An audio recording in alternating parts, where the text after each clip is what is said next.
KTV Originals।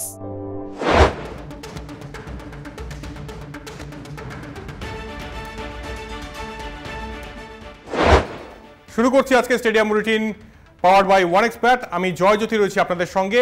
আগামীকাল রাজস্থান রয়্যালসের মুখোমুখি কলকাতা নাইট রাইডার্স।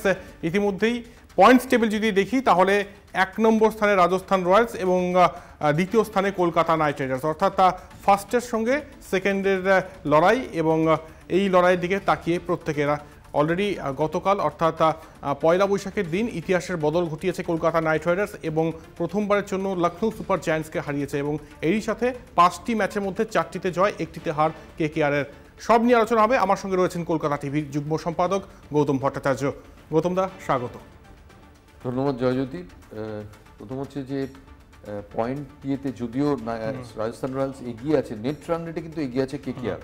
আমি দেখছিলাম রাজস্থান রয়্যালসের নেট রান রেট হচ্ছে 0.767, কেকেআর সেখানে 1.688। কিন্তু কালকের ম্যাচটা খুব ইম্পর্টেন্ট। আমি আবার বলছি যে সবাইকে দেখছি যে বিরাট কোহলির দিন 21 তারিখের টিকিট অলরেডি বোধহয় প্রায় নিঃশেষিত। গতকালের ম্যাচের প্রচণ্ড চাহিদা ছিল। রাজস্থান রয়্যালসের ম্যাচটা নিয়ে আমি খুব একটা লোককে কথা বলতে দেখছি না। নর্মালি যেরকম চাহিদা থাকে এরকম, মানে আহামরি কিছু নয়। কিন্তু কালকের ম্যাচটাই ভীষণ ইম্পর্টেন্ট ম্যাচ, কারণ যে দুটো টিম সবার আগে আছে, ইনফর্ম টিম, তাদের খেলা। সো আমার কাছে কিন্তু এবারের টুর্নামেন্টের লা লিগা বা এল ক্লাসিকো যাই বলো, এল ক্লাসিকো এই ম্যাচটা অন্তত গ্রুপ লিগের। এবং রাজস্থান কিন্তু ভালো টিম। রাজস্থান, তুমি ধরো সঞ্জু স্যামসন রান করছেন, রিয়ান পরাগ রান করছেন, যশস্বী জয়সওয়াল আগের ম্যাচে একটু রান করেছেন, তারপরে কিন্তু আর রান সেভাবে অন্য ম্যাচে রান পাননি, কিন্তু যে কোনো সময় ফিরে আসতে পারেন ফর্মে। বোলিংয়ে যজুবেন্দ্র চাহেল, ওভারঅল টিমটা জোস বাটলার। রাজস্থান রয়্যালসের টিমটা কিন্তু খুব ভালো, এবং সব মিলিয়ে সঞ্জু স্যামসন একটা ভালো ক্যাপ্টেন্সি করছেন ঠান্ডা মাথায়। আমার মনে হয় কলকাতার পক্ষে ম্যাচটা সহজ হবে না। এবং আরেকটা জিনিস আমার জিজ্ঞাসা, আমি জানি না তুমি এটার উত্তর দিতে পারবে কিনা, তুমি যেহেতু সমস্ত ইন্টারভিউগুলোতে যাচ্ছ, যে শ্রেয়াস আইয়ার কলকাতা নাইট রাইডার্সের ক্যাপ্টেন, তার রেট হচ্ছে, স্ট্রাইক রেট হচ্ছে 120.56। আচ্ছা, অ্যাভারেজ কিন্তু 43, 120.56। এবার আমার প্রশ্ন হচ্ছে, এই যে শ্রেয়াস আইয়ার এত ঠুকঠুক করে ব্যাটিং করছেন, যে দেখে কখনো মনে হচ্ছে টেস্ট ক্রিকেটের ব্যাটিং, এটা কি টিম তাকে করতে বলেছে, না তিনি টি20 ওয়ার্ল্ড কাপের আগে নিজের অ্যাভারেজটাকে ঠিক রাখার জন্য সাবধানী ব্যাটিং করছেন? একে সেন্ট্রাল কন্ট্রাক্ট থেকে বাদ পড়েছেন, জানেন না টি20 ওয়ার্ল্ড কাপে যাবেন কিনা। এই ব্যাটিংয়ের ব্যাখ্যা কি? যে শ্রেয়াস আইয়ারকে আমরা ওয়ানখেড়েতে ওইরকম ধুমধুমার 100 করতে দেখেছি, যে সেঞ্চুরিটা বলতে গেলে ভারতকে সেমিফাইনাল জিতিয়ে দিয়েছিল, সেই শ্রেয়াস আইয়ার এবার এরকম কেন? এরকম তো নয় যে শ্রেয়াস আইয়ার প্রত্যেকবার এরকম খেলেন। এইরকম খেলছেন কেন? কারণ এটাতে প্রবলেম হচ্ছে, তোমার পরের ব্যাটসম্যানরা ব্যাটই পাচ্ছে না। রিঙ্কু সিং ব্যাটই পাচ্ছেন না। কালকে রিঙ্কু সিং অনেক আগে থেকে প্যাট করে ঘাসের ধারে দাঁড়িয়েছিলেন, যে উইকেট পড়লেই নামবো। কারণ রিঙ্কু সিং নিজেও তো রান চান, তিনিও জানেন যে কনফিডেন্স আসবে না, সিলেক্টরদের সময় হয়ে আসছে, 31 তারিখে বোধহয় সিলেকশন, তো আমাকে অন্তত 20-22 তারিখের মধ্যে রানটা করতে হবে, যাতে সিলেক্টরদের খাতায় আমি ঢুকে যাই। কারণ 31 তারিখে রান করে তুমি তো রান ঢুকতে পারবে না। সো এইটা কি রাসেল কালকে ব্যাট পাননি, রিঙ্কু সিং ব্যাট পাননি, জানেন এটা কি গম্ভীরের স্ট্র্যাটেজি? কিন্তু হলে আশ্চর্য হতে হবে যে টিমের ক্যাপ্টেন প্রত্যেকটা ম্যাচে এরকম ভঙ্গিতে খেলছেন, এবং যার জন্য কি হচ্ছে, মিডল অর্ডারের পরের দিকে স্ট্রেংথটা কি তুমি, এক তো তারা প্র্যাকটিস পাচ্ছে না, এবং স্ট্রেংথটা কি বোঝাও যাচ্ছে না। এটা আমার মনে হয় যত খেলা গড়াবে তত পরিষ্কার হবে। কিন্তু রাজস্থান রয়্যালসের সঙ্গে কিন্তু এত ঠুকঠুক করে 120 স্ট্রাইক রেটে যদি 4 নম্বর ব্যাটসম্যান খেলেন, তাহলে কিন্তু ম্যাচ বার করা খুব ডিফিকাল্ট। কারণ রোজ রোজ তোমার এসে নারিনা সল্ট জিতিয়ে দেবে না একেবারেই। এবং এটা কার স্ট্র্যাটেজি, গৌতম গম্ভীর নাকি শ্রেয়াস আইয়ার নিজে এরকম স্টাইলে ব্যাটিং করবে বলে ঠিক করেছেন, সেটা বোঝা খুব মুশকিল। তবে শ্রেয়াস আইয়ার হয়তো এক প্রান্ত ধরে রাখতে চাইছেন, তবে এক প্রান্ত ধরে রাখতে গিয়ে 120 স্ট্রাইক রেট, যেটা নাকি আমি টি20 ক্রিকেটে প্রথমত এক প্রান্ত ধরে রাখাটা কোনোদিন বুঝিনি, স্পেশালি যেখানে তোমার পেছনে ভেঙ্কটেশ আইয়ার, রিঙ্কু সিং এবং আন্দ্রে রাসেল, সেখানে ধরে রাখাটা আমার কাছে খুব পরিষ্কার নয় একেবারেই। এবং গতকালের ম্যাচ অবশ্যই জিতেছে, তবে যখন আরও বড় টার্গেট হবে সেক্ষেত্রে কিন্তু মানে 161টা যখন 210-15 হবে, তখন কিন্তু এই স্ট্র্যাটেজি চলবে না, এবং শ্রেয়াস আইয়ারকে সেই পুরনো ছন্দেই ব্যাটিং করতে হবে। অবশ্যই ফিল সল্টের কথায় আসবো। ফিল সল্ট গতকাল মাঠেই দিয়ে গিয়েছেন, এবং তার আগের দিন যে প্রেস কনফারেন্সটা করেছিলেন গৌতম গম্ভীর, সেটা মনে পড়ছে। তিনি বলছিলেন যে ফিল সল্টকে নিয়ে কোনো অসুবিধা নেই, এবং এটা টিম গেম, এবং তিনি আর সুনীল নারিন যে শুরুটা দিচ্ছেন, এটাতে আমরা সবাই খুশি। এবং যে ভরসাটা জুগিয়েছিলেন গৌতম গম্ভীর, সেটার কিন্তু সেই আস্থার মর্যাদা রাখলেন গতকাল ফিল সল্টের ব্যাটিং কেমন লাগলো? খুব ভালো। ফিল সল্ট একদম মানে কি বলবো, ময়দানে অনেক কোচরা বলেন যে যখন কেউ টেন্সড হয়ে যায় তখন তার শিক্ষার্থীকে বলেন যে বগল চেপে খেলবে না। বগল চেপে মানে তোমার ফ্রি খেলাটা, তোমার মাইন্ডটা যেহেতু রেস্ট্রিক্টেড হয়ে গেছে টেনশনে প্রেশারে, তোমার বগলটাও চেপে গেছে। ফিল সল্ট প্রথম দিন থেকে বগল চাপা, তার যদি যে কোনো শটগুলো কেউ খেয়াল করেন একদম মুক্ত কচ্ছের মতো ওড়েন, এত স্মুথ টেক অফ, মনে হয় আমেরিকান এয়ারফোর্সের একটা বিমান উঠছে। খুব ভালো। এবং আমি কোথাও একটা ব্রেন্ডন ম্যাকেলামের ছায়া তার মধ্যে দেখতে পাই।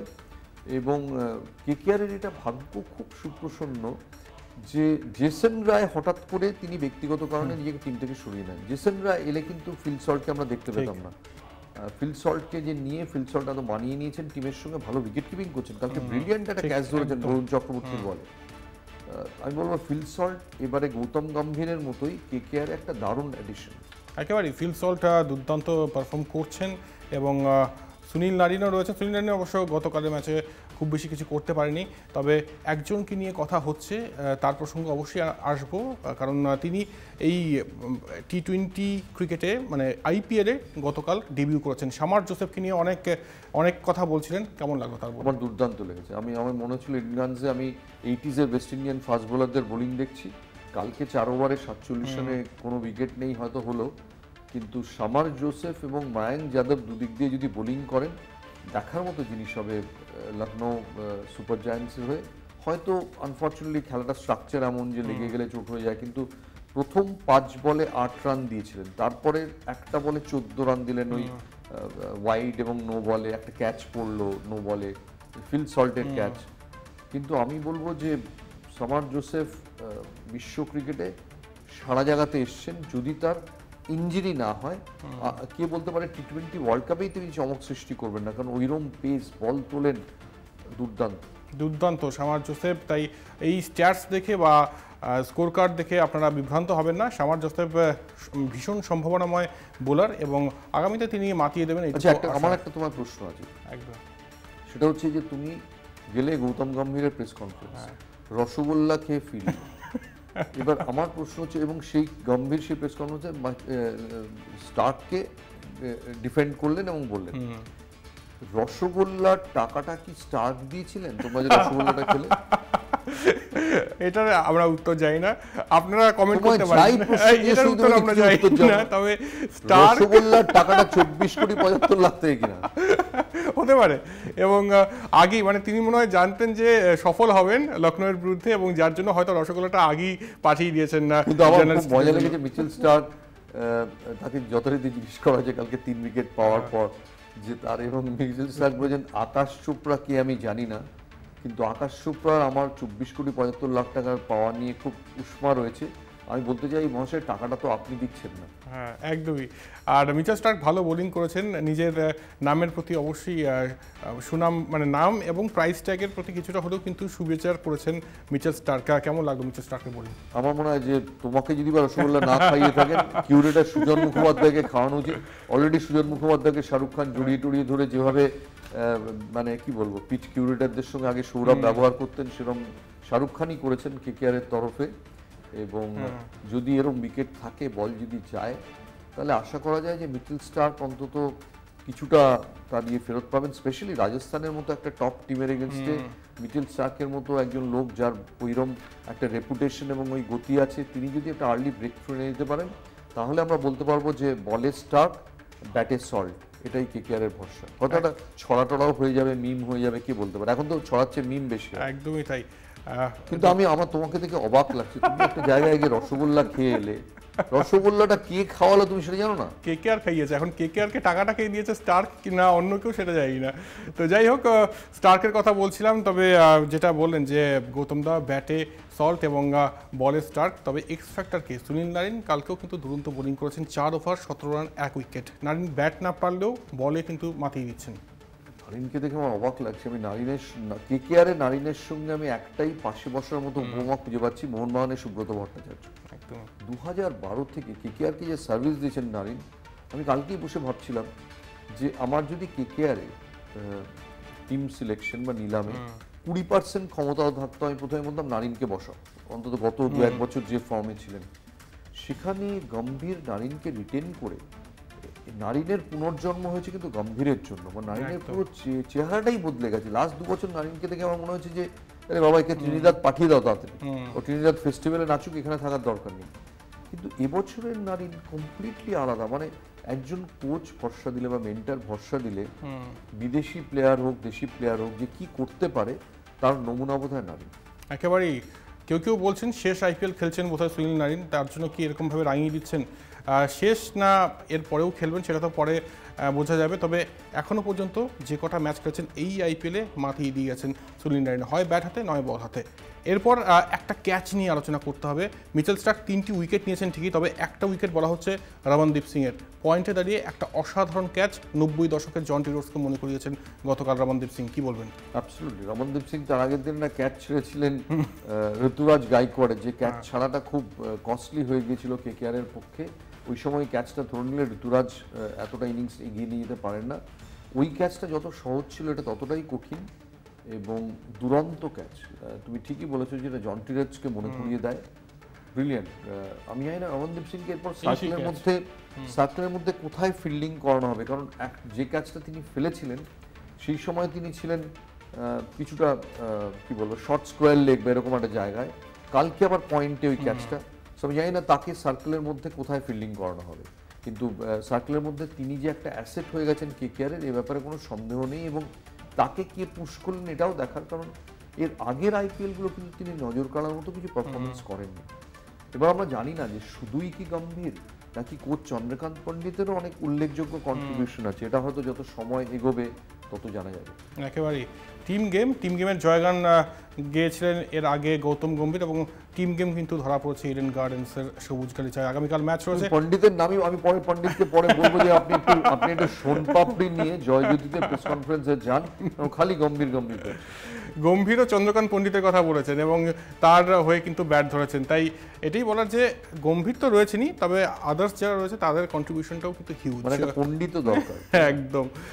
আর এরপর যার কথা বলবো তারকে নিয়ে আর কি বলি, আপনারাই বলুন কি বলবো তাকে নিয়ে। 4 বলে 20 রান, বয়স 42 না 24 বোঝা খুব মুশকিল, মানে সব রকম স্ট্যাটস কিন্তু একদম এলোমেলো করে দিচ্ছেন। মহেন্দ্র সিং ধোনি মাহি মার রাহা হে এখনও কিন্তু শোনা যায়, মানে সেই 15 বছর আগেও শোনা যেত, এখনও শোনা যাচ্ছে। মহেন্দ্র সিং ধোনি নিয়ে কি বলবেন? আমি শুধু একটাই কথা বলবো যে মহেন্দ্র সিং ধোনির কলকাতায় অনেক বন্ধু বান্ধব আছে, কারণ এর আগে 2-3 বার উনি আমায় বলেছেন যে তুমি আমার এগেনস্টে এটা লিখছিলে ওটা লিখছিলে, এটা মজা করেই বলেছেন হয়তো, ধোনি হেসেই সব কিছু বলেন কড়া কথাও।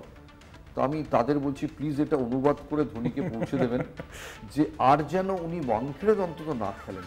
কালকে যে শেষটা হয়েছে এর চেয়ে ভালো কিছু আর হতে পারত না, অবিশ্বাস্য। আমার মনে হচ্ছিল আমি ধোনির সিনেমাটা দেখছি, এবং ধোনির সিনেমাতেও বোধহয় এরকম শট নেই যে একজন নায়ক 42 বছর বয়সে ব্যাট করতে এলো, এই পুরো ম্যাচটা দেখালো ড্রেসিং রুমে, ক্যামেরা সারাক্ষণ তাকে ফলো করলো, 2টো ক্যামেরা, তারপরে সে এলো 4টে বলে 3টে 6 ওই মাঠে, যেখানে তার ছক্কাটা পড়েছিল এবং একটা ছোট সেই চেয়ারে একটা ব্যবস্থা করা আছে, তুমি দেখে এসছো ওয়ার্ল্ড কাপ সেমিফাইনাল কভার করার সময়।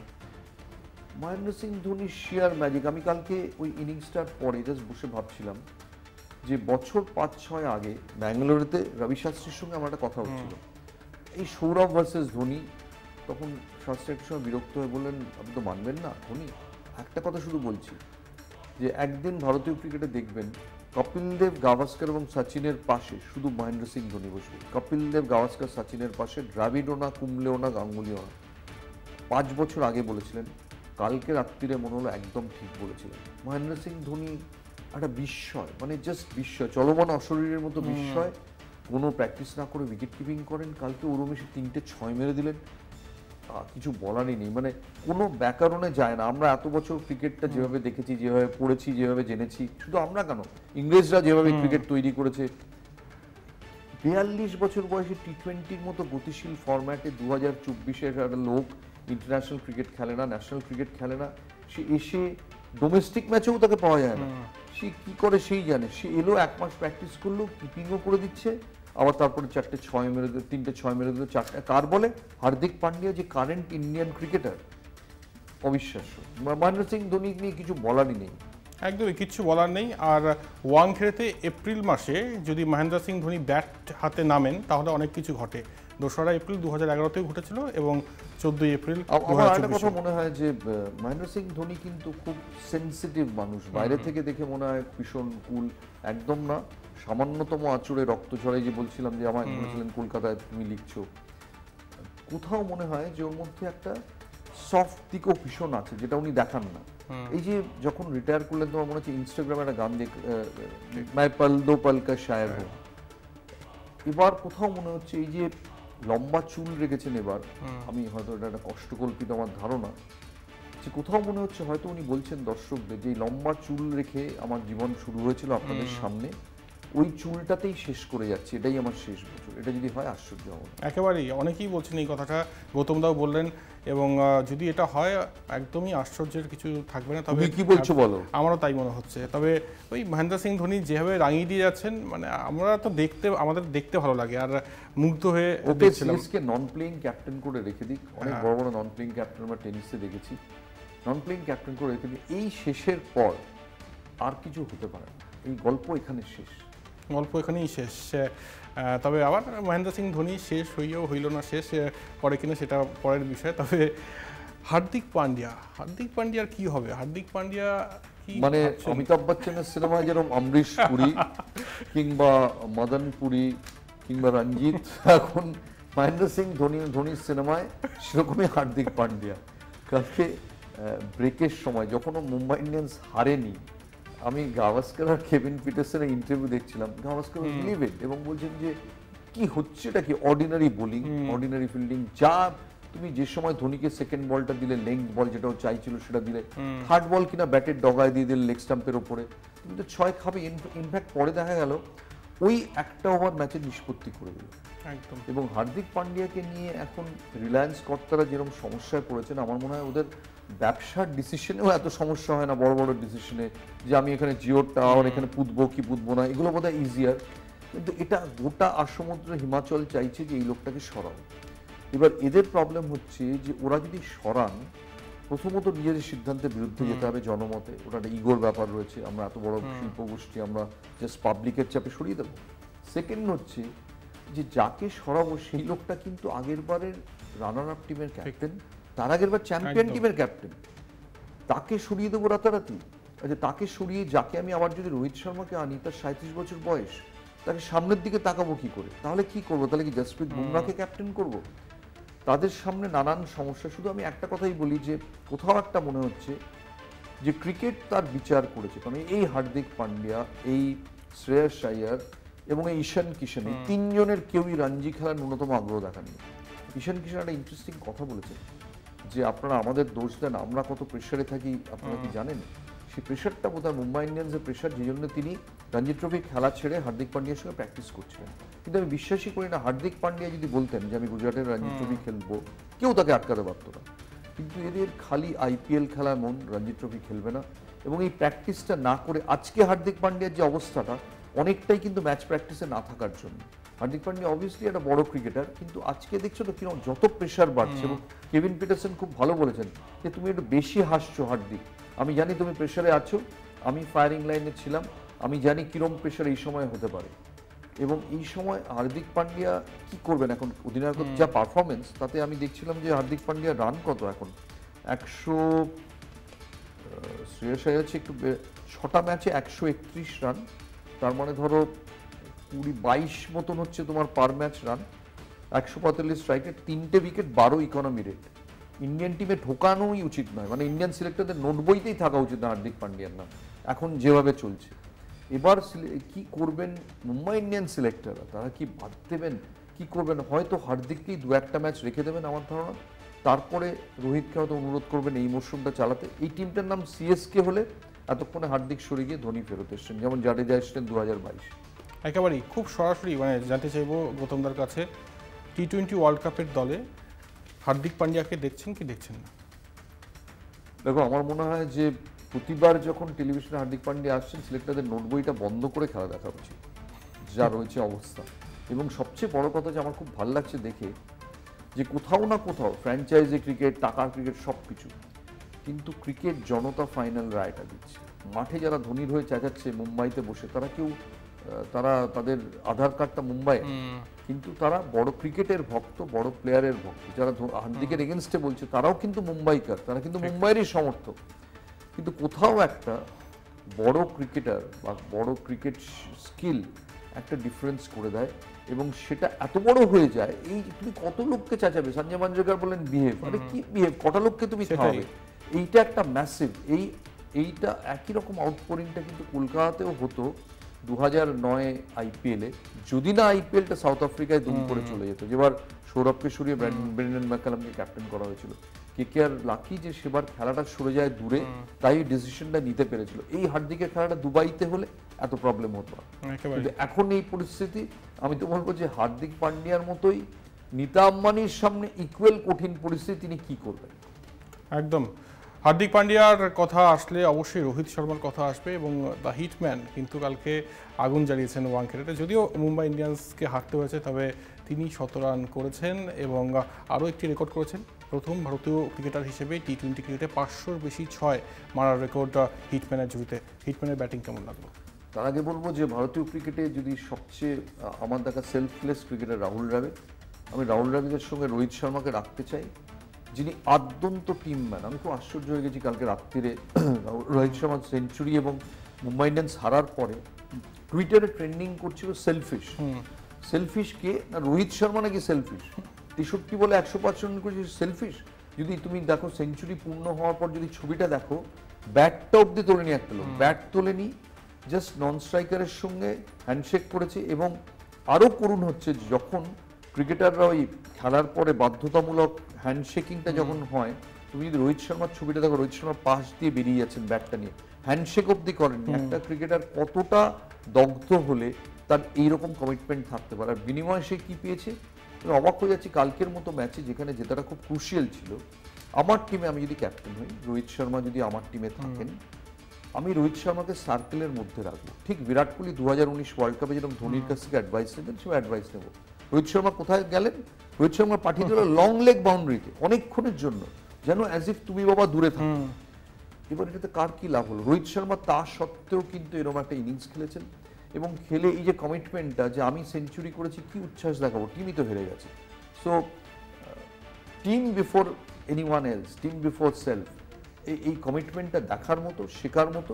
এবছর কতগুলো 100 করেছেন ভেবে দেখেছো? আমি একটা যে স্ট্যাটস দেখছিলাম, এবার বোধহয় রোহিত শর্মার টেস্ট 100 আছে, টি20 100 আছে জানুয়ারিতে ভারতের হয়ে, টেস্ট 100 আছে ফেব্রুয়ারিতে, আবার টেস্ট 100 মার্চে, আইপিএল 100 এপ্রিলে। অবিশ্বাস্য। ওয়ার্ল্ড কাপ তো ছেড়েই দিচ্ছে। রোহিত শর্মা দা হিটম্যান একদম আগুন জ্বালিয়ে দিচ্ছেন, এবং দুর্দান্ত ব্যাটিং এবং অত্যন্ত টিমম্যান হিসেবে পারফর্ম করছেন। এত কন্ট্রোভার্সি, এত বিতর্ক চলছে, কিন্তু টিমম্যান হিসেবে যে কাজটা করা দরকার সেই কাজটা কিন্তু গতকাল করেছেন। অবশ্যই মুম্বাই হেরেছে, কোনো উচ্ছ্বাস দেখাননি রোহিত শর্মা, তবে নিজের জাত আরও একবার চেনালেন এই ওয়াংখেড়ে। এবং তুমি দেখবে বারবার করে কালকে টেলিভিশন ক্যামেরায় দেখাচ্ছিল রোহিত ভার্সেস ধোনি, যেখানে ক্যাপ্টেন একজন ঋতুরাজ গায়কোয়াড়, একজন হার্দিক পান্ডিয়া। কেন? কারণ দুজনে দুটো ফ্র্যাঞ্চাইজিকে অ্যাকচুয়ালি প্রতিনিধিত্ব করেন, এবং মানুষও অ্যাকচুয়ালি, যদিও দুটো ফ্র্যাঞ্চাইজের মধ্যে লড়াই ছিল, আমার কোথাও মনে হচ্ছিল এই দুজন ইন্ডিভিজুয়ালের মধ্যে লড়াই। রোহিত শর্মা ভার্সেস মহেন্দ্র সিং ধোনি। আনফর্চুনেট রোহিত শর্মা, যে ধোনিকে যদি তিনি হার্দিক পান্ডিয়াকে ধার দিতেন, তাহলে তিনি হয়তো জিতে শেষ করতেন। ধোনি যেহেতু ধার নেননি, সেই জন্য রোহিত হেরে গেছে। একদম একদম শেষ পর্বে চলে এসেছি, তবে একজন ক্রিকেটারকে নিয়ে আলোচনা করতেই হবে। গতকালের ম্যাচে তিনি ছিলেন এবং এই আইপিএল জুড়ে কিন্তু ভালো খেলছেন। তিনি কি টি20 ওয়ার্ল্ড কাপের দলে জায়গা পাবেন? নাম হচ্ছে শিবম দুবে। 170 স্ট্রাইক রেটে ব্যাটিং করেছেন। শিবম দুবেকে কেমন লাগছে? দারুণ লাগলো আমার। ইনফ্যাক্ট আকাশ চোপড়া, যার কথা বলছে, মিচেল স্টার্ক রেগে গেছেন। মিচেল স্টার্ক, আকাশ চোপড়া আরও রেগে যাবেন জানলে যে তুমি রসগোল্লা খেয়েছো ওই টাকায়। তো আকাশ চোপড়া বলেছেন যে আমার বাড়ির পাশে কনসুলেট অফিস, শিবম দুবে, আমি তোমার পাসপোর্টটা কি তুমি অ্যাপ্লাই করেছো ভিসার জন্য? আমি অ্যাপ্লাই করতে পারি। এর চেয়ে বড় অনুমোদন আর কি করবেন? বোধহয় 38 বলে 66 যদ্দূর মনে করতে পারি। বলা হচ্ছিল যে তিনি স্পিনের জম, কিন্তু পেস খেলতে পারেন না।